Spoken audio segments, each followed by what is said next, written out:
So we just wrapped up week 9 of college football, and there were not a lot of upsets this weekend. A lot of my predictions hit, some didn't, and there really weren't any crazy results that jumped out to me.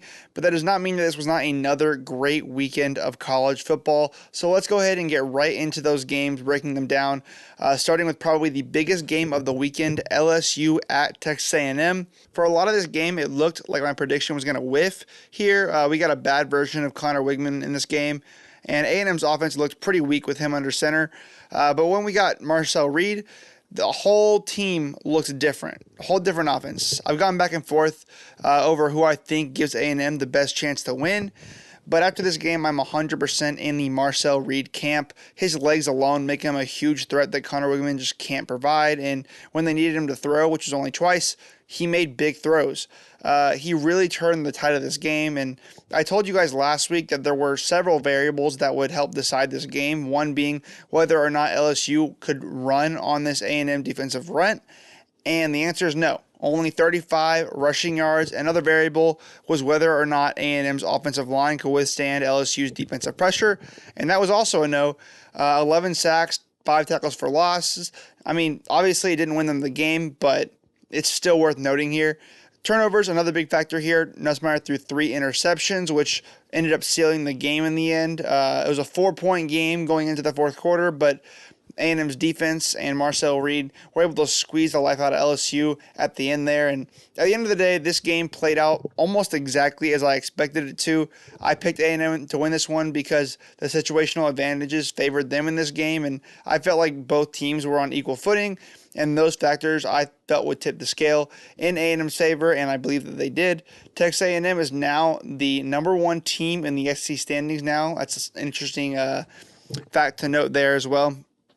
And we're going to go ahead and move on to the next game, Penn State at Wisconsin.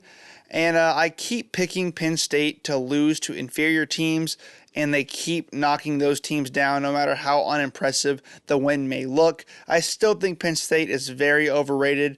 This game did not do too much to change my opinion on that, but I cannot take away the fact that Penn State just keeps winning. I didn't know what to expect from Wisconsin coming into this game, and after this game, I think they are a pretty middle-of-the-road team.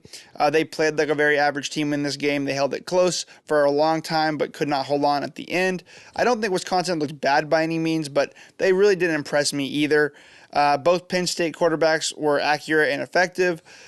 Penn State did lose Drew Aller in this game. We do not know if he's going to be back in time for the Ohio State game this week, but the backup performed pretty well in his absence, and Penn State's not really a quarterback team anyways, so I don't really expect that to be a huge factor next week, but we'll have to wait and see. But yeah, in this game, the stat sheet really isn't that crazy. It was complimentary football. It's just wear the team down and gain a margin at the end of the game type of game. Simple as that, so yeah.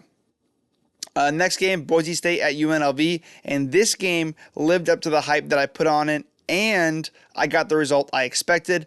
I thought Ashton Jeanty would be the difference in this game, though, and he really wasn't. I mean, he got his yards, but he didn't have a crazy game. Pretty mild numbers compared to what his other games have been. The threat of Jeanty may have forced UNLV to play a style of defense that would limit his ability to really score or be explosive in exchange for giving up other plays elsewhere. And to be fair, Jeanty did score the game-winning touchdown. So in a way, he was still the story of this game. Very close game, though. Very entertaining. But Boise State is one step closer to that G5 auto bid spot in the playoffs. The next game I have is Washington at Indiana, and it's another game I struck gold on. Indiana still has never trailed in a game this season, and they had another convincing win here. Even without their starting quarterback, they made pretty light work of Washington. I said it last week. This Indiana team is not a team that would lose a game just because they lost their quarterback. They're not a one-man band. They're a real team, and Washington is not good enough or consistent enough to win this game. Not this season, at least. And at this point, I expect Indiana to be undefeated when they play Ohio State in a few weeks. And with that record, this is a playoff team and possibly a Big Ten championship contender. And if they get their quarterback back, they could be a real contender and they could win the Big Ten, I believe. But we'll have to wait and see how that pans out going forward. Next, I have Texas at Vanderbilt, and man, Vanderbilt can sure put up a fight. So close to another major win for this Vanderbilt program. I have nothing but positive things to say about Vanderbilt right now. Yes, they lost, but to be competitive against teams in this conference that are considered the best of the best, in some cases winning, it's something I've just not been used to seeing Vanderbilt do. And this new staff is just putting together a great season. They really turned this program around in just one season. So massive props to Vanderbilt. I know that you guys lost, but nothing to hang your heads about. I've never seen Vanderbilt really do what they're doing this season. As for Texas, man, this was an ugly game. Sure, a win is a win, but you guys have to clean up those penalties, and the 2 interceptions weren't great either.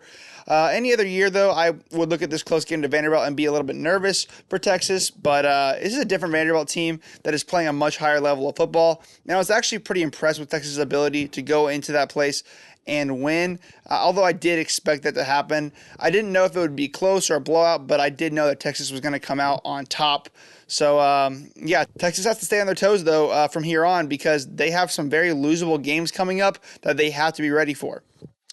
Anyways, moving on now to Notre Dame at Navy, and this is why I try not to get too excited for undefeated teams that haven't played real competition. Navy is not like Indiana. Indiana has proven that they can beat quality competition by a large margin. Navy has played a bunch of G5 schools, and I mean they looked impressive in those games, but I mean this game was a prime example as to why you shouldn't overhype G5 schools. It was a blowout. I picked Notre Dame to win, and they did so in dominating fashion. Navy turned the ball over way too many times early in this game to even have a chance. They needed to play their best game and win the field position battle like they had all season, but they just didn't do that. Not much else to say. This was never close. And lastly, Missouri at Alabama. I told you guys Alabama would win this one convincingly. Alabama has a ton of issues, but they are a way better team than Missouri is this year. This Alabama defense has looked very, very vulnerable all season, but Missouri's offense laid a fat goose egg on them. How do you have possibly the best receiver in college football against one of the weakest secondaries and not put up any points? Yes, Brady Cook was out for most of this game, but I don't really think it would have changed much. Missouri just isn't that good this year. It's not last year's team. And as for Alabama, this game doesn't really do anything to change my opinion of them. I still think that their weaknesses are very much still there, not cleaned up. But they needed this win, and they got it, so props to them. And as for the games I didn't make a breakdown prediction for, I'm going to go over those quickly, over the big results I noticed this weekend. 1, Pitt absolutely dominated Syracuse, remaining undefeated. BYU also remains undefeated after taking down UCF. Louisville mounted a great comeback against Boston College. Ohio State narrowly escaped a game against Nebraska. That offense really struggled there. And lastly, Florida State still sucks. They got destroyed by Miami, but I mean, everyone knew that was coming. Anyways, that's all for this video, guys. I hope you guys liked. Please like, comment, and subscribe if you can.